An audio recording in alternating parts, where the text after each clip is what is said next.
مسجد ابراہیمی خاطرآباد میں 40 دن تک مسلسل نماز فجر ادا کرنے والوں کے لیے ایک انوکھی اسکیم شروع کی گئی، جس کے تحت 90 سے زائد بچوں میں سائیکلیں تقسیم کی گئی۔ صدر مجلس رکن پارلیمنٹ بیرسٹر حسن اویسی کے ہاتھوں سائیکلوں کی تقسیم عمل میں آئی۔ اس موقع پر کاروان کے مجلس رکن اسمبلی کوثر محی الدین، نندن نگر کے کارپوریٹر آج کام کیا جا رہا ہے۔ مجھے یہاں پر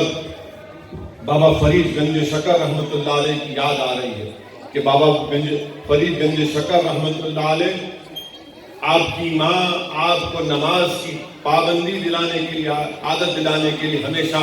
ان کے جانماز کے نیچے ایک شکر رکھ دیتی تھی، اور ایک مرتبہ نماز فجر کے بعد ان کی ماں اس کو رکھنا بھول گئی، مگر بابا فرید رحمت اللہ علیہ نے نماز فجر ادا کی، اور اس کے بعد جب ان کے ہاتھ میں ان کی ماں نے دیکھا کہ شکر ہے تو ان کی ماں تعجب کری کہ میں اس کو نہیں رکھی، تو معلوم ہوا کہ یہ کرامات کی ہوتی ہیں، یہ کرامات کی ہوتی ہے۔ اور بابا فرید رحمت اللہ علیہ کا انتقال نماز جب سجدے میں تھا، وہ عشاء کی نماز پڑھ رہے تھے اور ان کو بے ہوش ہو رہے تھے، لوگوں سے پوچھ رہے تھے کہ بتاؤ کیا میں نے نماز عشاء پڑھی یا نہیں پڑھی۔ اسی لیے آج دنیا صبح قیامت تک، آج بھی اور صبح قیامت تک بابا فرید کو یاد رکھے گی۔ بہرحال میں مبارکباد دیتا ہوں کہ ایک بہترین نیک اقدام کیا جا رہا ہے۔ اللہ سبحانہ وتعالیٰ آپ تمام حضرات کو جنہوں نے اس کو سوچا،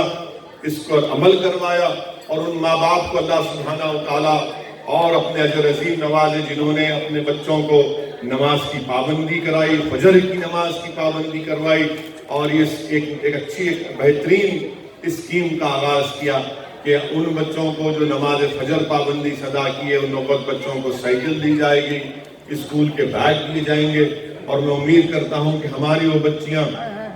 جو گھر میں بھی نماز پڑھتی ہیں، ان کے بھی حوصلہ افزائی کرنے کے لیے، ان کو انکریج کرنے کے لیے بہت ضروری ہے کہ ہم بھی کچھ سوچیں، اور مجھے یقین ہے کہ آپ تمام ذمہ دار اس پر غور کریں گے۔ وآخر دعوانا الحمدللہ رب العالمین۔